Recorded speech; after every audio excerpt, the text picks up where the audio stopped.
Welcome to Gepp'e Pod, where we talk fashion, beauty, and lifestyle with a foundation in business, character development, and leadership. We will be learning from industry experts, hearing their stories, while taking action as we stand on the shoulders of giants.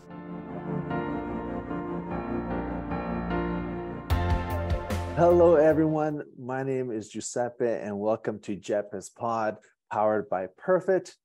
Today on the podcast, we have Tim Perreira, and he is a former software sales turned apparel creator, turned wellness coach and community builder, focused on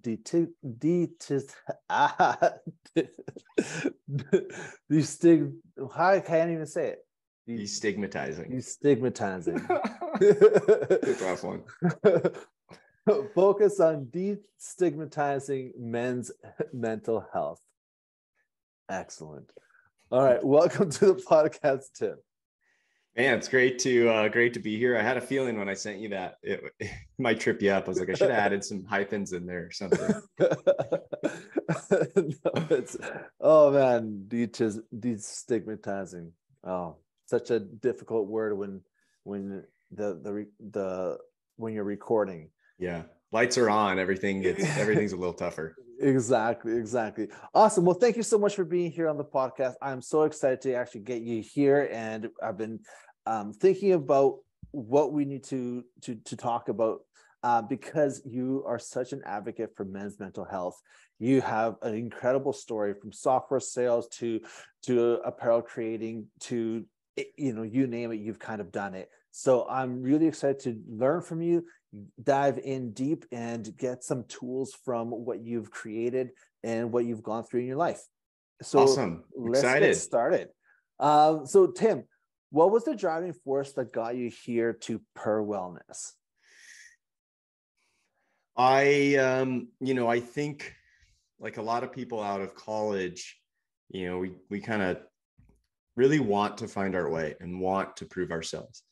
And, somebody who played athletics my whole life, like I know I had just this drive for ambition and competitiveness and constant personal growth. And it took a few years, but I found my footing in sales. And it made a lot of sense to me. I was like, okay, the harder I work, the more I figure out ways to get better, that will directly translate to A, making more money, but B, also, me on the stack rankings, me compared to everybody else, which, spoiler alert, is a trap.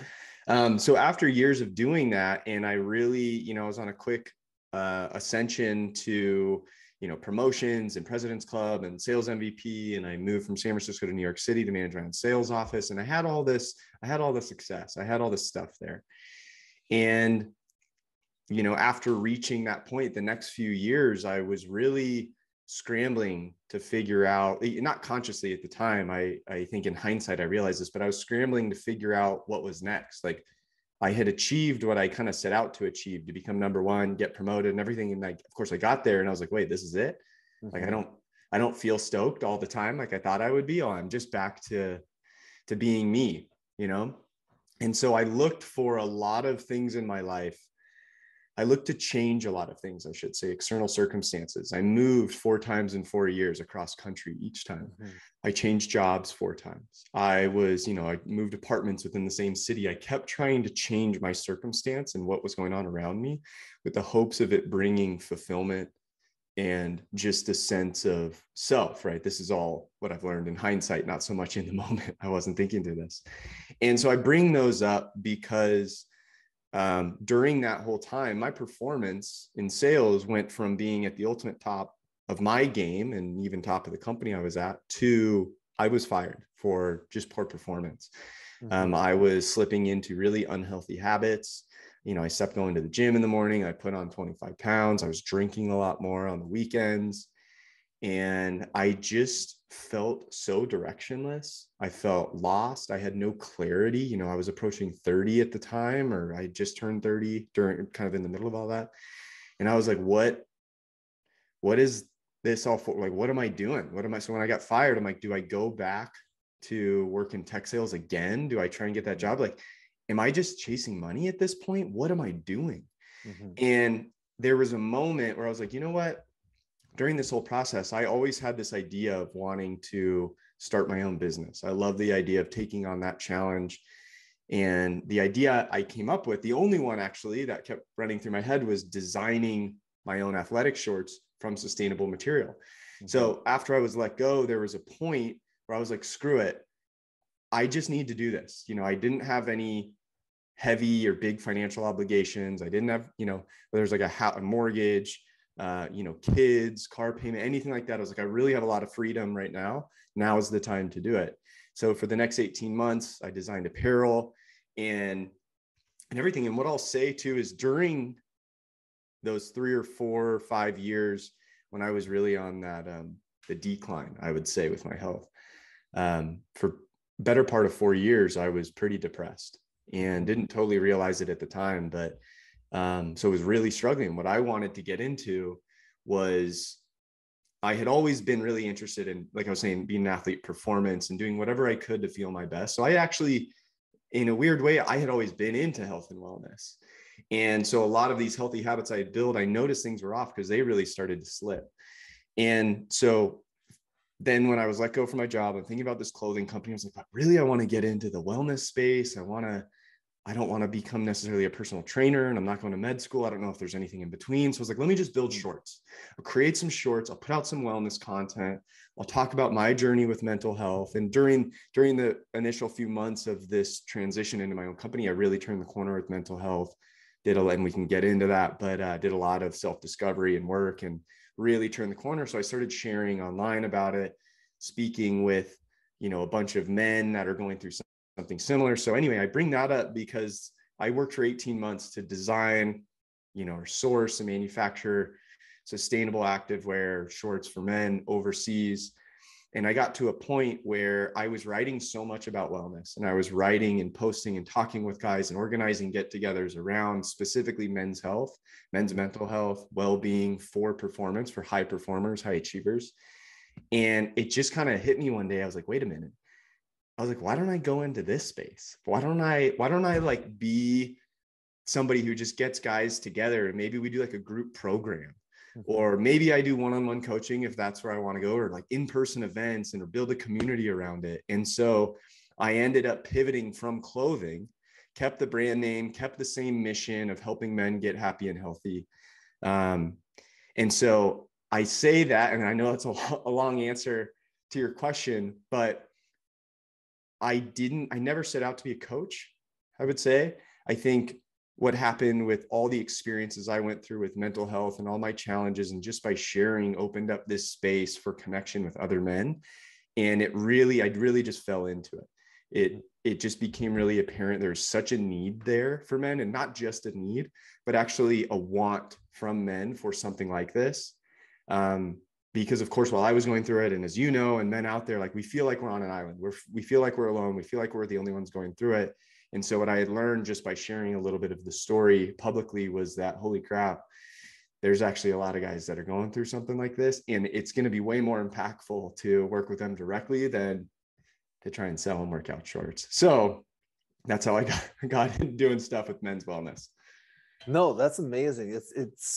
You've definitely taken a journey through this. So let's go back to the decline years. Yeah. Now that you're here and you have a better understanding of what was happening, you have a better understanding of the solutions and the problems.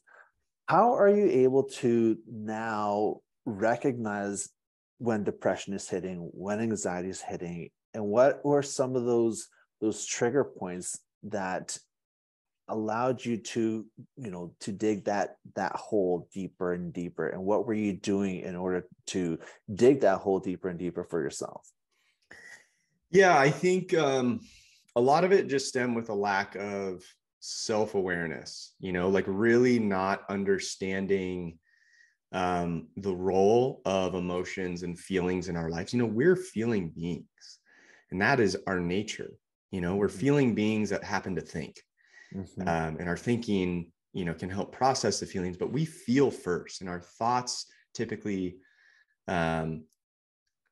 like we're more used to our thoughts, and especially as men, we're not as tapped into our feelings. And so this took a lot of time and a lot of practice. So I would say I bring that up because I didn't really know what was going on, and I didn't know how to explore it either. I didn't know how to read my body and feelings that were coming up, or what maybe my body was trying to communicate with me. And so some of the things I was doing then is like, when I would get slightly uncomfortable, I would open social media and I would scroll social media. If I was getting a little lonely, I would open up a dating app. I would scroll a dating app. If I was just, maybe I would throw on Netflix for 3 hours and just binge watch a few TV shows and just distract myself, just so it was time to go to bed and wake up and start work tomorrow. Yeah. I would look forward to Fridays and Saturdays so I could go out and day drink all day, and really started like living for the weekends. I found myself, again, getting a little uncomfortable, a little bored, reaching for food or eating unhealthy.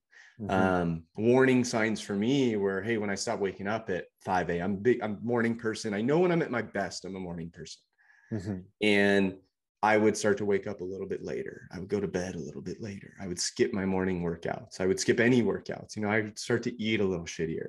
And so now in hindsight, when any of those things happen, if I find myself reaching for my phone to like open an app and just kind of distract myself, if I find myself like really wanting to just sit down, shut off my brain and watch TV, those things are okay in really small doses that I've learned for me. But if they start showing up often, a few days in a row, maybe if I find myself like wanting to eat, junk food, or maybe I want to eat ice cream a few days in a row, that is such a massive warning sign to me that something is off internally, and that I need to tap into that and really actually face what is trying to surface, and to stop, or to not keep numbing it with things like food, or TV, or I don't drink anymore, but it was alcohol, or even like, let's say like a weed gummy or something like that to really numb it, which I think, learning in hindsight is like, we're great at as men. We're never learned or never taught how to process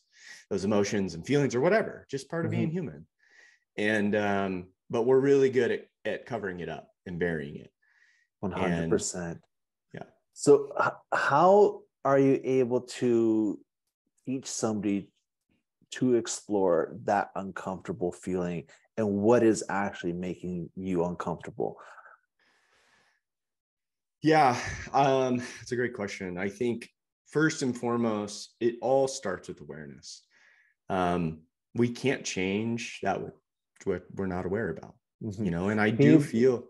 Can you break down how you become more aware and how to tap into that? Yeah. So there's a few things I think a couple of things that come to mind is like reading helps a lot. If you're just reading on different topics or ideas, you're reading on the mind, you're reading on psychology, you're reading on, maybe it's spirituality or consciousness, or you're reading on awareness or what. I mean, there's so many great books to just give you insight to how you're thinking and the limitations that you are putting on yourself just by your thoughts and beliefs. Things that you think maybe you're capable of. And it's just a story you're telling yourself, so trying to understand and unpack those stories, maybe where they're coming from, sure, but like why they're there, what are they protecting you from? What is a feeling? Again, we're feeling beings, so we do things to garner, get some kind of feeling or avoid a particular feeling. So how to gain awareness. I love reading things like podcasts or interviews. There's somebody listening to this, like there may be one thing that clicks. Like the example for me that really opened the floodgates and stopped me in my tracks and helped me understand, hey, during those 4 years of depression, no wonder I couldn't figure it out, because I was trying to change everything around me. And I heard the idea that nothing in life has meaning objectively. Like everything is objectively neutral, and all meaning comes from within our own mind. And I'm sure I had heard it at some point. Like it wasn't the first time it's ever been said. Like it's that quote or idea has been around for a while. But the moment I heard it, I just realized, I was like, holy crap, it's me. Like it is how I view the world. It's how I view myself. It's my thought about myself. It's my beliefs and what I'm capable of, my expectations for myself, for others. And it just like got so many things turning, and I finally had a direction to go. I was like, oh my, I have to completely reprogram how I think. And I didn't know how to do it, but I knew that's where I had to go. Big time, big time. You know, from what you're saying, from what I've personally experienced, is the self-creation of curiosity is starts the driving force of figuring out, okay, well, what is actually wrong? Let's try this. Let's read this. Let's listen to this. Let's figure out what is happening within me internally, because obviously my results that I'm getting are not there. They're not what I want. They're not they're not where my potential is. They're not where my thoughts are constantly being turned into a negative instead of a positive. Where do I actually stand as a human being, as I am, with the life that I'm currently leading? And you nailed it, man. There's being curious and picking up a book. So what was the one book from your journey that like started that whole ball rolling into something better? So it wasn't really a book for me, to be honest. Okay. And I'll add a couple other things to that. I would say, so reading for sure. I love that you mentioned curiosity. That I think is the precursor to a lot of this stuff. You have to be willing to ask questions. And why do I think a certain way? Where did these beliefs come from? Why did I decide to adopt those beliefs? Why do I have fears about this? Like, why do I believe those fears? This guy doesn't believe those fears about himself. What's different about us? What's my role? Like, how could I, if I wanted to change my beliefs, how could I? And so just asking these questions that you're not going to have the answer to, but by posing the question to your mind, that's a crazy thing about the mind. If we ever ask it a question, it'll search and it'll try and find the answer. So curiosity, I love. Writing has been absolutely incredible for me during this process. I think we resist writing a lot just because maybe we don't know what to write, or we've never done it before, or it's kind of a long process. But so much, we have these thoughts that go around in our mind all the time, but they're just untethered. They're like just wild horses out there. They don't really make sense. We kind of feel like they make complete thoughts, but they're not thoughts. They're really just feelings, right? They're just producing some feeling of like fear or lack, or, just insecurity with us. And so one of the things writing does is it forces you to articulate those thoughts, to turn them into complete sentences. And you can really start to see like, oh, it's really not, it's kind of silly when you write it out like that, or like, oh yeah, it's not as bad as I made it think. So, or as I made it seem. So that was great. What changed for me really was finding and listening to a few interviews with a gentleman named Peter Crone. He's dubbed, I think himself or his moniker is the mind architect. And, he's worked with celebrities and athletes and just a lot of people over the years. And his approach to, I would say, our mind, and what I would consider, also part of it being mental health, but is, again, that we are the creators of our whole world, of our mind. And like the lens through which we view life is everything. So if we are showing up and viewing life through a lens of like scarcity and fear, and I'm not enough, and I'm not worthy, and, I'm going to get hurt, and like, what are people going to think of me, and all this, like, that's an exhausting way to live. And you can see how just thinking that, having that programming running in the background, can manifest in so many different ways, whether you get cut off and you get pissed off, or you flip the guy double birds who flipped you off, or, you have to make sales calls, and each call, your body is just pumping with stress and fear, and you show up, and like, now you're showing up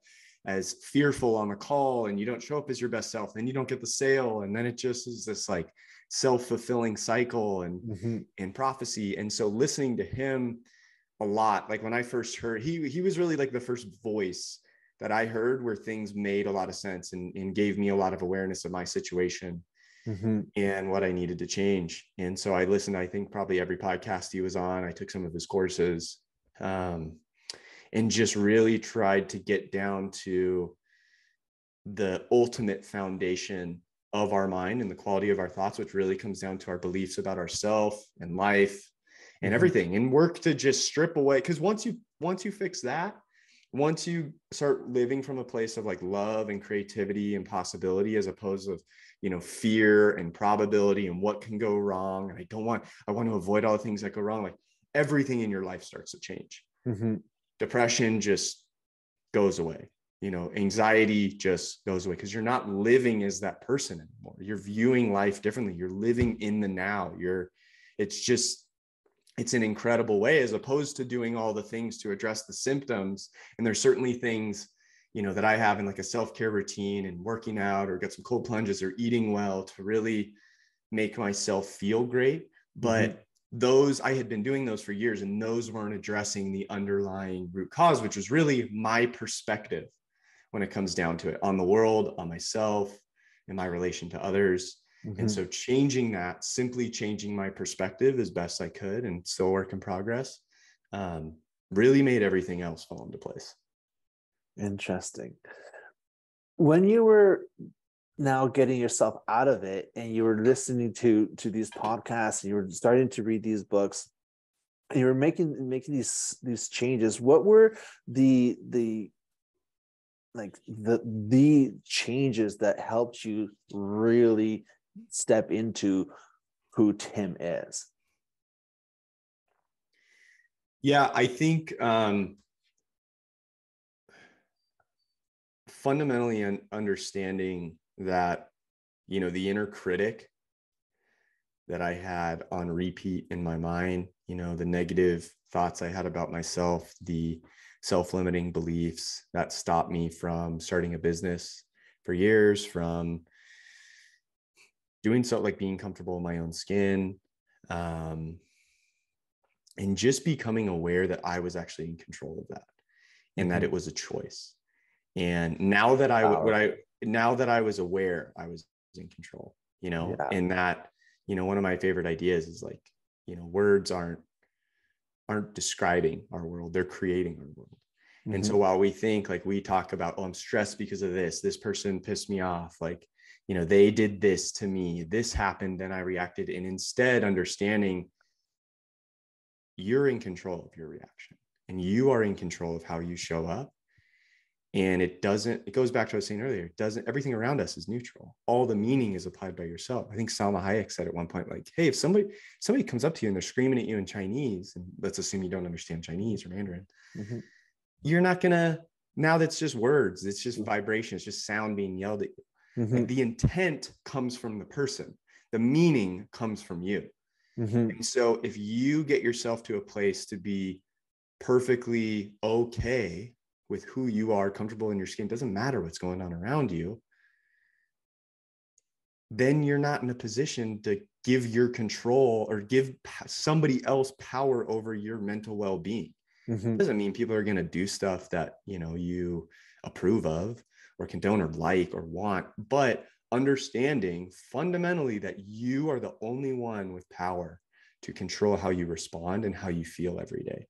For some people, it's terrifying, because it's easier to blame, and it's easier to say, oh no, G said something, and yeah, it pissed me off, he really upset me. It's like, no, you're allowing it to upset you. You're allowing it. And I think I really fed off of that, leaning into that ownership and that power that it gave me to be like, oh yeah, I don't have to let this bother me. I don't have to let this bring me down, or let this make this mean something about me. It doesn't have to be that way. Big time. That's huge. That's honestly one of the biggest things that I had to learn about 4 years ago, was the power of words and the way that you are able to articulate them so that they can start creating your future. One of the things that how we got connected is when I was going through my absolute, like, just hitting my rock bottom with my emotional and my financial rock bottom. It was absolutely insane. And one of the greatest things that we talked about was, okay, well, how does your own personal value actually get played out? Because has nothing to do with the financial outcome that you have. So, and I say that because one of the big things that I was personally struggling with was I grew a company from a construction company from $300 all the way up to just under $1 million a year over year. It was awesome. COVID hit, kind of I stepped back a little bit, trying to figure myself out, and I had, I thought I could just jump back in and start up the business back up again, and we'd be back to killing it. But the words that I was saying to myself in the process of trying to get back into it is like, for me was vulnerable state. So here it goes. Yeah. The power, how do I put this? You don't have this anymore. It has been taken away from you. You don't have any, you have no more power or control over your financial outcomes. You're not worthy of this anymore. Everything that you have ever worked towards can be taken away at any time. So why even bother?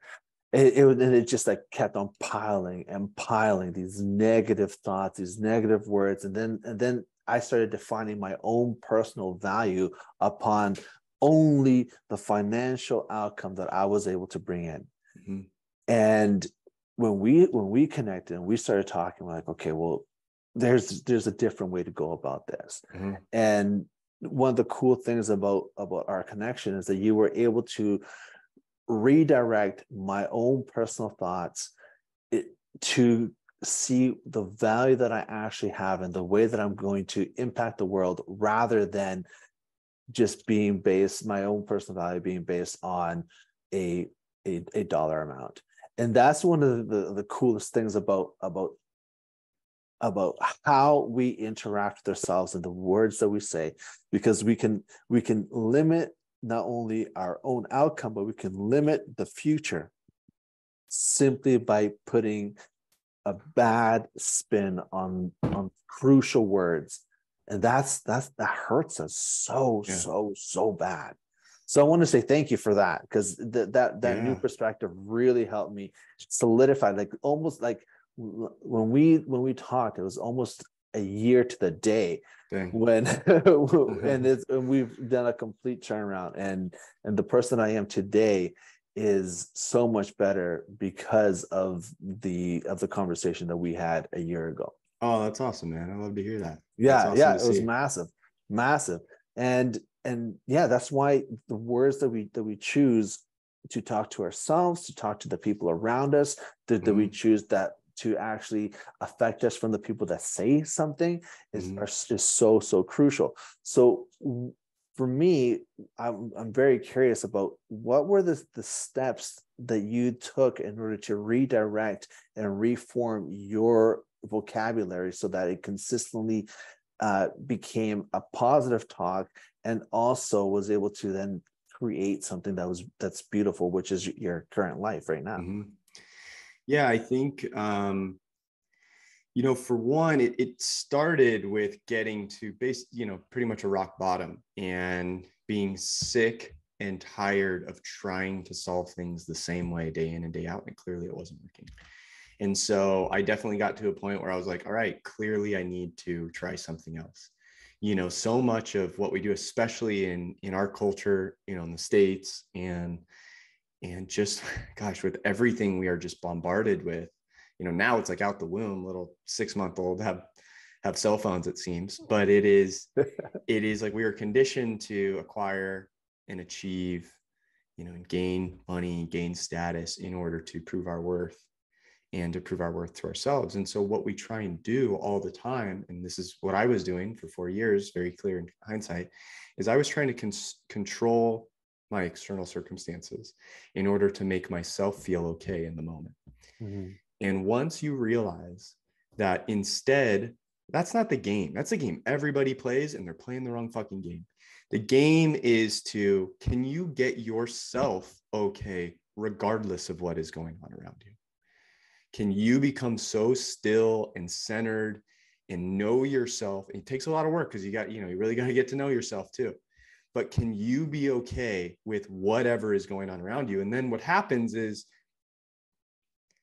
this amazing transformation, because then you transform who you are and the energy that you live with and how you show up. And imagine people listening and you, like, what it would feel like to truly be okay with where you are, be content, be happy with yourself, have a rock solid foundation in who you are, yourself, how you show up every day, not affected by what's going on around you, and just how that would change how you show up in every interaction, every conversation, every project you work on, every business you try and start.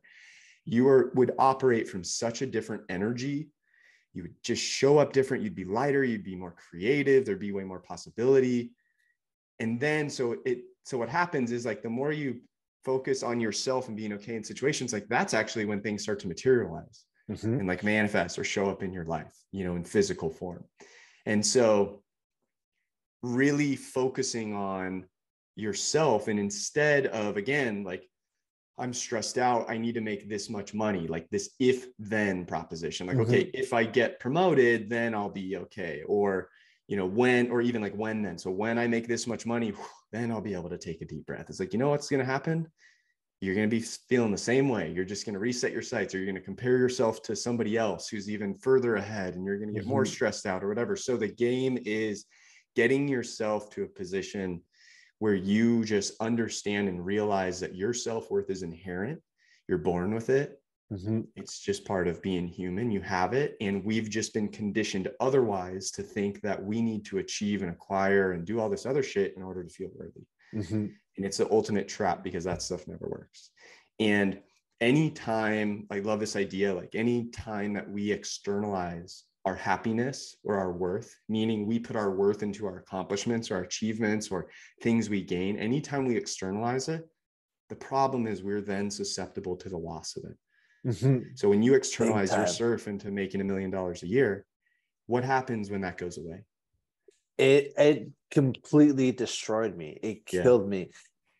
And man, and like I said, like, we've been working on this new wave of being 100% regardless of outcome, being so steadfast in who I am, where I can impact not just my own personal world, but that, like, truly the world, so that my value isn't based upon a monetary outcome. It's based upon how I'm able to give of myself and be able to also receive from others. Having that circular motion. And again, I gave you props because I was stuck. Everything else in my life, like personal growth, I was like, okay, I've got this. I understand this. I've practiced this. I've been in this on this path for years, but I didn't understand the importance of my own personal value. And I hit such a rock bottom that the depression was rough. Like, there were days I wouldn't be able to get out of bed. There are days that I had zero ability to create or to even just put up a fight for another day. It's like you said, drink, smoke, and eat horrible things just so that you can mask the feelings of unworthiness. And I did it. And it was, oh man, it was rough. And I had to apologize to the people around me, because I was like, I'm so sorry that I wasn't able to see myself as I am. And but through your talks with me and being able to understand and see the feelings that were happening, and then actually see the value within myself, really turned everything around. Really was able to create something that's from my perspective, no matter how bad it gets, no matter how great it gets, I'm good, man. Like, I am, like, I still haven't reached my goals and stuff where I want to be, but I have done things with nothing that are unfathomable for people that have endless amounts of resources. And it's just because I show up different. I'm completely different internally. My heart's different. The way that I communicate's different. And now we're here, and it's like having you on this podcast talking about incredible things and seeing how you and I are able to impact other listeners to get to a point of great, no matter good or bad. Yeah, it's awesome, man. And you know, touching on that too, because I know you asked about like how do you kind of change that voice inside, or how do you go through this process? And I think, you know, by understanding that, going back to what I was saying earlier, like we're feeling beings for one, and part of being human and showing up in this vehicle that is a human body is like we are all privy to the same emotions and same feelings. And so like as men, especially, you know, we try and bury certain feelings because we think it like makes us less than. It's like, well, dude, you're actually just a human. And like you have even the people that say they don't, it's like, no, you do. That's just how it works. I know, because like I was somebody who tried to cover them up for a long time, and thinking that it made, you know, me less than, to get like bummed out sometimes, or to be scared sometimes, or have like, I don't know, stressed out because of work. And it's like, oh no, that's just A, that's part of being human, but also B, they're really just signals from the body that are trying to tell us something and communicate us something, so we can either better prepare, or we can examine what's going on. We can use that as feedback and information to be like, okay, where am I still getting hung up? Where am I still finding worth outside of me? Or like, where am I still getting triggered? Why am I getting triggered? Why do I let that thing bother me? Like, what did that person even say? Yeah. You know, and so a lot of that too is based in this understanding, or I would say acceptance of our inadequacies. And so it's this balance of understanding like we are worthy as we are. We just showed up that way. It's our mind that has been conditioned to tell us otherwise and to show us all the ways in which we lack. But in reality, we don't need to do anything to prove our worth. That really is just a story that has been made up at some point, but it's not a truth. And also at the same time, it's this incredible balance of knowing that because we're human, we're not perfect. Nobody's perfect. We all have our inadequacies. We all have strengths and weaknesses. And so showing up with compassion, self-love, and grace to understand that, it's this balance, this amazing balance, once you can really understand it and get it and lean into it, to be just at peace with where you are, but also understanding like I'm doing the best I can. And like, yeah, I'll fall short and I'll stumble sometimes, and that's okay, because that actually just means I'm human. Like I'm not a robot. Yeah. And it's okay to want to strive and get better, but having that deep compassion and understanding above all else, and self-love, is what makes it possible. 100%. 100%. So while you were creating this pathway for yourself and Per Wellness, how did you know that you were on the right track at the beginning? And what made you stay true to that vision in the dark times of creating Per Wellness? Because I'm sure it wasn't all, you know, sunshine and roses. Yeah. No, for sure. I think, you know, when I just started sharing for the first time about my mental health journey, like what happened is that basically I spent a year sharing publicly through LinkedIn, through writing on LinkedIn. And then I started a newsletter that was also sharing that a little bit. But I just had a bunch of guys reach out, you know, just tons. I think in 2021, I had over 150 guys reach out, and we just had conversations, just hop on quick calls. It was like, hey man, I've never heard somebody else say that kind of stuff before. I feel like you were describing my situation, or, you know, I've never told like I would have people get on calls and be like, hey, I've never told anybody else this, but like, or you're the first person I've ever told, but like, yeah, I've been depressed for a couple of years. Like, I haven't even like talked to my spouse about it, or, you know, whatever, maybe like the only other person besides their spouse. I was in the same boat, man. Like, yeah, I didn't tell anybody until I was out of it. Once I was out of it, I was like, oh, okay. Not only did I not recognize that I was depressed because I was in my dark blinders, but I was also, I don't think I was brave enough to recognize that, hey, I'm depressed. Yeah.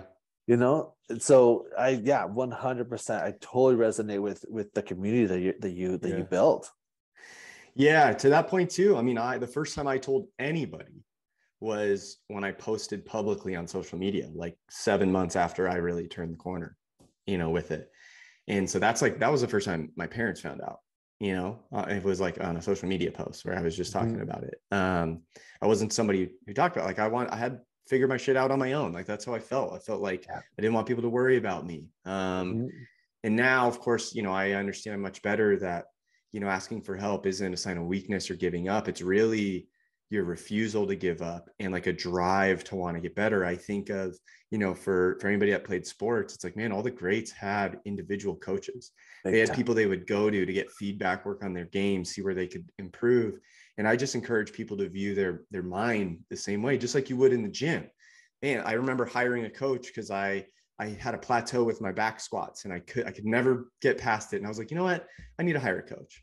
I was Mm-hmm. like, let me get somebody. I was like, I'm kind of embarrassed. I should be able to figure this out, but whatever. Let me hire a coach. And what happened? 3 months later, I like hit the goal I had set with him, Mm-hmm. and then absolutely just blew it out of the water. And so I was thinking of that. I'm like, we need to do the same thing with our mind. Like, there's people who do this for a living, who understand the mind, just like you would with, you want to lose weight or get Mm-hmm. strong or train for a Ironman. You wouldn't wing that, you Yeah, know? exactly. Yeah, You I would wouldn't wing wing it. That's Ironman. perfect. Yeah. So I say that because I just started having a lot of conversations and seeing what was going wrong. And then guys just like yourself, hey, what worked for you? What didn't? How do you think about this? Like, these are my thought processes, or like, this is what's going on. I can't get over this thought. And then just, I would just share my perspective or something I did, or maybe what I noticed in their thought process or a different way to think about it. And things just started really resonating with guys. Like, and I started to realize, I was like, oh shit. I was like, this stuff actually is applicable to everybody, not just for myself to get myself out of a dark place, but this stuff actually works, Mm-hmm. and then I really started to better understand the mind and see consistencies across everybody. And I'm like, oh, we all pretty much have the same wiring, Mm-hmm. and what's crazy is we feel like we don't, and we feel like we're the only one going through it. But I'm like, no, like, we're all dealing with the same shit, just to different degrees. Some of us are better at handling it. Some of us are more aware. And so I was like, Mm-hmm. that's the path. Like, that is how to do it. So I just started leaning into that more. And then when I like talk about a scary moment, I did my first cohort last year in February. The first time I just asked 4 people to join for free. I was like, look, I want to run you through 5 calls. I'll give you 5 lessons. I'm going to send you an email every day. I'm like, I'm going to get you guys focused on the basics of health. I'll have you hit these benchmarks each day, but we're going to talk about how you think, how you view yourself, how you define success, like things Mm-hmm. you regret, or like if you were to die tomorrow, what would be your biggest regret? And I was like, and we're going to talk through it. And I think just to see, that was really the first moment where everything became obvious that this was a path I needed to focus on, because just within, the first 2 weeks of going through that, a couple of the guys had massive breakthroughs that they hadn't been able to, like, they weren't able to break through like that in 10 years. Can you And it share what was, those were? one guy in particular had been pretty depressed for the better part of a decade. Mm-hmm. And he even told me before joining the cohort, he's like, yeah, I'm always down to try stuff. He's like, I just, he's like, this has kind of consumed my life. He's a high functioning, I guess you could say, or high functioning with depression. And it was like, he's like, the thing with me is like, I will try anything. Mm-hmm. He's been on, medications and stuff. And he's like, but the problem is my inner critic is so strong. He's like, anytime I try something, the voice gets strong and just says, this isn't going to work. Mm-hmm. You can keep trying this stuff. You can talk to a therapist, or you can try, a cold shower, or change how you eat. But he's like, it's not going to make a difference. Mm-hmm. And he showed up to our second call, and he's like, I just want to say, he's like, for the first time in 10 years, he's like, I finally believe that I can change. He's like, and I'm on the path to change. Sweet Jesus, man, that's huge. Dude, I remember the moment, my whole body just like popping with goosebumps. And just to pause, because I think of moments when something like that happened to me. Like, all it is, to oversimplify mental health and our well-being, it all comes down to changing our perspective. And 100%. if you can just focus on, why do I think this? What's a different way to think this? Okay, like this person stressed me out. Why did I get stressed out? Because, or like, why did I react? Why did I get pissed off? Okay, what would I have had to have been thinking or believing in that moment to not let that bother me? Mm-hmm. To be like, I'm not going to let this person bother me. Like, why do I care what they think? It doesn't matter. What does their opinion of me mean in my life? If you're like, yeah, if I'm looking back when I'm 80 years old, looking back on this moment, am I going to react to this? No, of course not.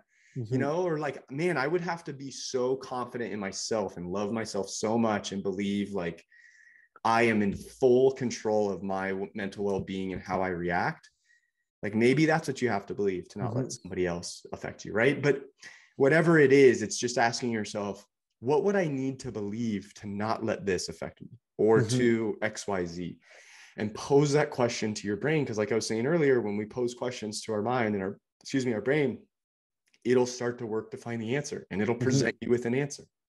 So then my question is, especially for the guy that has that very critical inner critic. Yeah. What are the tools that they need to acquire, and where do they start in order to start changing that inner critic? Yeah. So a couple things. I think first, having awareness that the mind and the ego, which is where the inner critic is coming from, is not you. It's separate from you. Like your true self, your being, your soul, your spirit, whatever you want to call it, is not your ego. Your ego is part of, is part of the vehicle, is part of the body, but it is not you. And I think the protector, that's how I view it. Yeah. It's the iguana protector is like holding you back from actually trying to do things just because it's going to you might look silly or nobody else does it. So it's just like trying to hold you back from becoming all that you could be. It's really primal. It's meant to predict and protect. It wants certainty. It wants to know we're going to be safe. It wants to protect. And so what it does is, like, oftentimes, let's say it wants us to be safe. And so what it'll do is it'll convince us to just sit on the couch and eat shitty food and watch TV, as opposed to like going out for a run. It's like, wait, but how did we get down this path? I thought you're supposed to save me from a tiger, or lion chasing after me, or not walk into a beehive or something. Like, wait, now you're making me question my self-worth and not, like fear how I look compared to others. Like how do we get off track? Okay. And so first you have to understand that the ego is not you, and it's okay that it's there. It's not right or wrong. And so I think being able to have that perspective and understand when the inner critic comes up, even if it is loud and it takes a long time to shift that, to go from like a critic to a coach, from the negative to a positive, to like really start to retrain the talk track. Like that does take time. But if you can understand that that's not you and stop resisting it and just be at peace, like we were saying earlier, be okay with whatever it's saying. Doesn't mean you have to accept it. Doesn't mean you have to listen to it. Okay. And then what that allows you to do is have more compassion for yourself. Because then you understand, you go, oh man, this ego is not even me. It's just trying to protect me. It's trying to scare the shit out of me. It loves to be right. It loves to like try and predict and tell me all the things that are going wrong. And then when it does, it'll be like, see, I told you so. But what good does that do for you? What is that actually doing for you? Is it helping you create the life that you truly want to live? Is it helping you live with love and show up as this like light, energetic person that helps others and makes the barista laugh and has a good time and makes jokes with the waitress or waiter? Who do you want to show up as? And so are you going to let this voice dictate and run your life? Or can you just treat it kind of like a shitty roommate for a while and be like, dude, I hear you. Your music's loud. Cool. But like, we're changing things around here. So I think treating it with a little bit more lightness and showing up, the only way to beat it is with love and with self-compassion. And if you can focus on shifting it from a critic to treating yourself instead like you would your best friend. So when that voice gets really negative, I would encourage guys to be like, dude, what is that doing for you? How is it serving you? And actually answer that. Get out a piece of paper and be like, oh, this voice is really negative. How is it actually benefiting me to have this negative talk track? And instead counter that with, okay, if my friend was in the same situation, what would I say to him? Would I say all these negative things? Would I tell him he's a Mm-hmm. piece of shit? Would I tell him he'll never succeed if he does this? Would I Mm-hmm. tell him nobody's going to like him, that he'll never keep the weight off? His Mm-hmm. business will never work out. You don't deserve to make $1 million a year. No, Mm-hmm. I wouldn't say any of that stuff to him. Not at I would, all. I would be encouraging. And I would be like, sometimes I would give him some tough love for sure. I'd be like, dude, you're being a lazy piece of shit. It's time to get off your ass. Let's go. Yeah. But I would do it with love, and Mm. compassion and understanding, dude, you've been working your tail off. Like, things are going to happen. Like, keep going. You got this. Yeah. And I think for a lot of guys, like, that idea, of course is foreign because that voice is so negative. And that was me, hardest person on myself for Mm-hmm. sure. Would just talk shit to myself all the time, all the way through playing sports. And it's like, man, now you just realize how much more you can get done, how much easier it is to live, how much more peace you live with, and how you show up when there's just a kinder tone to that voice. Mm-hmm. And so if nothing else, I would say, understand it's not you. It's part of the vehicle. It's not you. It's designed to predict and protect. That's okay. Kind of does its job for the most part.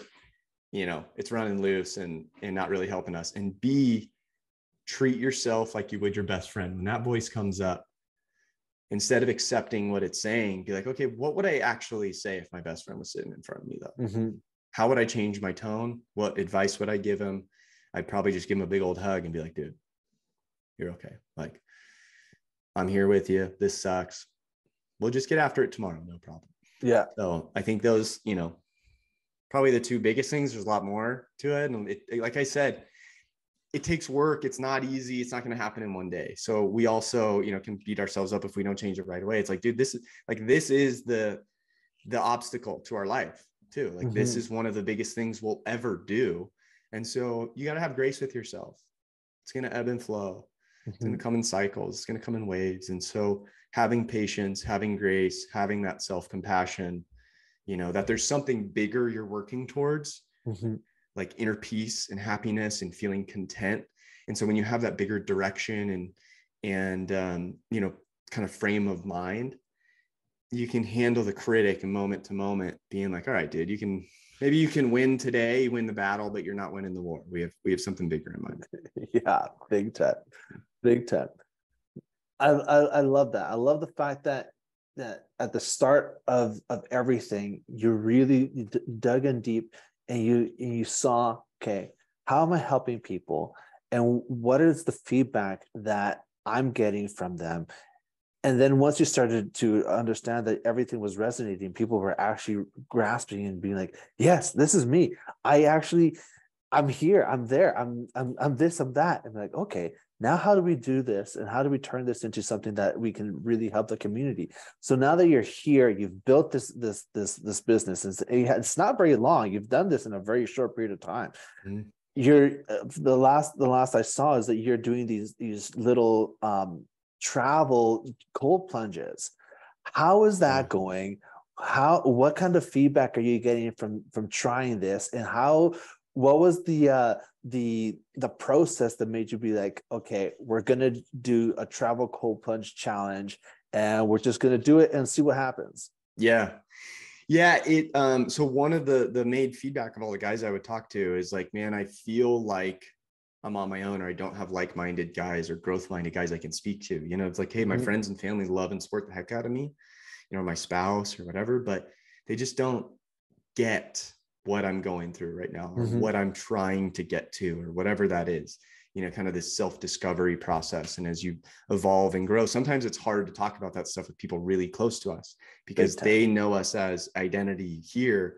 And we're really trying to grow out of that, or grow into who our true self is. And so getting around people who are also going through that process, who don't know your history, don't know your past, don't like have any preconceived notions about you.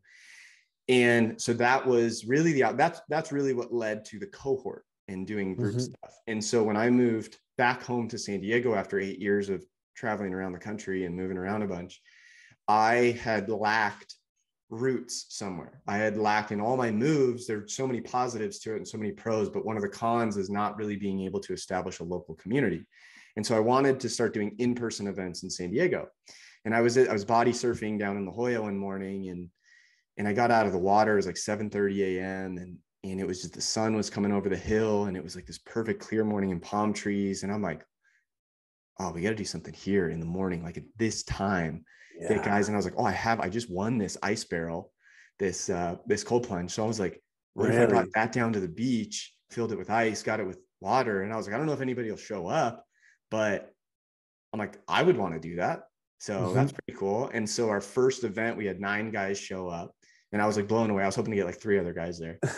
9 guys. It was so cool. So guys showed up at sunrise to meet strangers and hop into ice water for 3 minutes and plunge. And I'm not like a big plunger at this time. I'd only plunged like twice in my life before that. It was just something, a challenge that I always love challenging myself and trying anything, if it has potential to make me feel better, healthier, more energetic, etc. And then guys just showed up and they loved it. And I got all these text responses. I was like, cool, let's try and do it again. And then more guys showed, it was like 15 or 16 the next time. And then we had 22. And then we just had like more guys showing up. And then there was a day in San Diego and it was pouring rain. And so I was like, hey, I'm not going to do it at the beach. If anybody wants to come over, I'll have it set up at my place. I have this like 1-bedroom little in-law unit, and this place was packed. All these dudes showed up, pouring rain. Everybody's taking turns running outside, coming back in. And it's all, we show up at 7 a.m. And so I'm like, hey, we have 3 barriers to entry. You got to show up at sunrise. You got to get up early, maybe sacrifice a night of boozing or whatever, Friday night. Get up early, show up somewhere at sunrise on Saturday. You're jumping in ice water and you're meeting strange men. And like the conversations are deep, and like, it's not surface level stuff. And because you're showing up to that. So there was just so much positivity out of those first few events. I was like, why don't we try this in a different city? It'd be cool to go up the road to LA or Orange County. So we did one in Huntington Beach. I connected with a guy on LinkedIn, met with him up there. He's in like the wellness space. He has some roots there. So we kind of combined forces and invited some people. We had over 20 guys show up, and it was windy. It was wet. There was no sun. There's nobody on the beach. It was miserable conditions, and still had over 20 guys show up. And, and then we went all out, or afterwards, all of us went out and got some breakfast afterwards. So these in-person events have been great because guys are saying like, hey, and with COVID, it's like, hey, we've been on screens for so long. We just want to get back in person. And we're like I was saying earlier, not only was there a need for this kind of stuff, there was actually a want. Guys wanted to get past the surface level bullshit. They wanted to talk with guys about, man, I'm stressed about this. This is what I'm working on. I'm reading this. Like, these are the self-limiting beliefs I'm working through. Like, what has helped with you guys? And what's so cool is that kind of space, no topic is taboo. Like, there's no meaning. There's no like, oh, that's an icky topic. It's like everything is just objective, like, or objectively neutral. And so we're just talking about things like, there's just no negative meaning behind them. Like, we're not judging or anything. And it's just created this really cool space. We've added in a breathwork coach to run us through some rounds of breathwork. Oh, sweet. That's awesome. So exposing guys to a lot of that stuff, a lot of that type of wellness and connection and community. And so it's still young, like the events are still free, they're pretty quick. And my idea is to have more, like, expand on these events, have guest speakers come out, do more workshop type of stuff, like, and really help, like, group conversations, that stuff, to really help encourage the growth and development of men that show up. But it's just been incredible. It's just like, has blown me away. And I'm planning with another guy to do one out in Austin, Texas. We had a lot of guys reach out about that. Oh, so for sure you did. Yeah. Trying to figure that out and really take it on the road. But so it's just been so cool. I mean, and again, just by starting, and I think what my big takeaway from this, at a really high level, is, especially as men, really anybody with mental health or challenges, is we feel like we're the only one going through it. We feel like people will judge us. We feel like we have to have our shit together.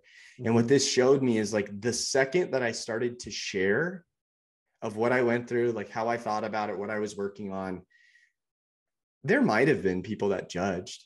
Okay, cool. Like, there always is going to be. But what actually happened is all the people that raised their hand in support, but also to say, hey, I'm kind of going through that shit too. Like, let's chat, let's get together. And it started only attracting like-minded people. And I'm sure you found this by, with the podcast or whatever, when you start sharing authentic, real things that you're interested in, that you're stressed about, that your worries are, like, that you're trying to do all this stuff, all it does is promote like-minded people to reach out and connect. And so that's been the beauty of this community, is the more that people, raise their hand or share or whatever, is just the more connection and trust that's being built. Mm-hmm. And I just think that's important, because it goes completely in the face of, I think, what a lot of us believe at that ego level, that will be rejected, if we do anything, if we share ourselves or be vulnerable in any capacity. That doesn't mean like, hey, I'm going to go show up to a group and cry in front of no, if you just talk about something you're worried about, you're shared about, or why you joined the group, or what you're looking to get, like, that is a step in the right direction. And it just has brought so much connection. So it's amazing to see. Oh man, that is so incredible. With that being said, where do you see yourself going from here in the next 6 months? And how would you define your own personal success? Yeah, I think in terms of the business in the next 6 months, I'm really focused on, I just launched, this is the first week in April, we're recording this, and I just launched 2 different cohort pods. So I had 2 that sold out, the new one Monday and Wednesday. And I'm also working on really fine tuning and dialing in my one-on-one coaching. Mm-hmm. It's just such a great opportunity to learn and have very direct and intimate conversations, and really learn, how to become a better coach and get great at that. Because long-term, what I want to do are much more in-person retreats, in-person events, workshops, like little conferences or multi-day events here in San Diego, get people out in person, connected with others. And I think, success for me has definitely changed over the last years. My relationship, I'll talk about like what I think with most people think when they hear success, is like, my relationship with money has changed a lot since leaving the tech industry. And what was great is, a few months in, I just realized, I had just been making up a number I thought I needed to make to be happy. And I was like, the number that I need just to live comfortably is so incredibly less, like much less than that. And so changing my relation to not be driven by money, and I'm driven by impact. I'm driven by getting better. I'm driven by, like, I think about one-on-one coaching is like, man, I'm going to hire a coach. Like, I hired a coach to help me with marketing in my business, and like, that helped a ton. I'm going to hire a coach soon. I'm actually in the process of looking to help me with my own coaching, so I can show up and be better. So that's the type of stuff that I focus on to feel like I'm making ground, and like my own success is just to keep improving, make the community better, the community more impactful. And I just have a deep belief that if I do that and ultimately show up and operate from a very rock solid place of who I am, be totally okay with who I am, and not put my worth or success or how I feel or anything in external metrics, and be able to show up as me no matter what is going on around me, I have a deep, deep belief in knowing that everything will fall into place in life. Like, money will show up, I'll be fine. And again, like, I don't know, it's just not what is important to me. I know you need stuff, like you have to be able to buy utilities and pay for rent. I understand. Yeah. And like, yeah, it buys some shit, but ultimately I know that we're not after money. We're after feelings that we believe the money will bring us, or like when we buy something. So instead, how can I cultivate those feelings as I am, and show up as that person, as if I already have everything that I believe like I need to feel this way, and be able to show up with that energy and just have an ultimate impact. So, I have some goals for the community. I'd love to get the community to 1,000 members. I'd love to take this cold plunge on the road and meet more people in different cities, to grow it here, host our first retreat, maybe in, I don't know, somewhere tropical like Costa Rica or something, but just need to get guys, together, connected with each other. And at the core of it is like making sure that I am rock solid in who I am as a person, regardless of what's going on outside of it. Sure. For sure. 100%. I love that. That's such a great place to be. I was talking to Ernesto from another podcast that we recorded, and he's like a fashion mogul, and one of his things was, I never ever chased money. The only thing I ever chased was the feeling, like you said, was the feeling of creating something meaningful. I was like, man, that is so true. If you can chase that, something that literally helps you feel as if it's meaningful, makes you feel as if it's important, changes the perspective of the culture that we're currently in, and challenges it. I think you're going to really find a lot of success, because you go back and forth between the most successful people and quote unquote successful people and the people that are happiest. That foundation of trying to chase money, and the difference between people trying to chase the feeling of changing the culture and feel and getting something out of it, and that having that drive of something great that has nothing to do with the financial outcome, but has everything to do with how they can impact the world. Happiness and joy is 100% available to everyone at all times, no matter what. Yeah. And I love that, and I love the way that you put it. So as we're getting closer to ending this podcast, I am very curious about this, though. Now that you know so much, and now that you've created this amazing company, Per Wellness, and you're doing what you're doing, you know what you know, what would be the one thing or one lesson that you wish you could go back and tell yourself when you were starting out? My advice was going to be just to start, and I think, and so maybe that advice would come before I actually started, because once I started, it became really clear what I had been missing, and what I had been missing was just starting. And so like the second you put one foot out, like the second step starts to appear. And I think what people wait for are all the answers. They wait for all 37 steps. They wait for the business plan. They wait to know, hey, this program, like, I don't want to buy this coaching program. How do I know I'm going to get results? I want to be absolutely guaranteed I'm going to get results, or I want to be guaranteed that if I make a leap and quit my job, that I'm going to replace my income in 6 months, and that I'm going to be a successful entrepreneur. And it's the biggest lie we tell ourselves, because like life's uncertain. You're never going to be certain. You're not certain about anything in your life, like nothing that happens. We may think we are, we may think things in the past, but really we're not. Anything can happen at any moment. And so I think just embracing that, after I started, some of the advice, it's hard to change, because I think, I don't think I would have changed anything, because so much of the process was me simultaneously working on the business, but simultaneously working on myself and discovering me during the process. And that's what I think a lot of people miss out on, like these goals, or starting your business, or going after something greater than yourself, or creating something is like, God, it is not about the outcome. It is so much about what you learn about yourself and who you become in the process, the skills you learn, the awareness you gain, the perspective shift that you have. Maybe you learn about business, maybe you learn some skills, cool. But it's like, stop focusing so much on the outcome or these milestones, and simply keep reminding yourself to just show up, focus on the process, identify maybe where your gaps are, and be like, hey, what would I need to learn? What would I need to know in order to feel comfortable about this, specifically for the business? Like, what would I need to know or learn to feel good about launching a community? What are some skills I would need to know? Okay. Yeah. Well, let's just try and go learn those skills.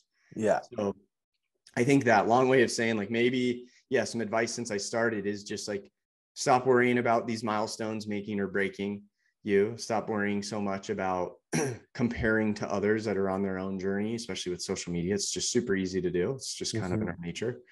And, keep focusing on one step at a time, what you need to do to grow as an individual. And I know that's when I'm at my best, when it's just like laser focus. I've identified these are the things I need.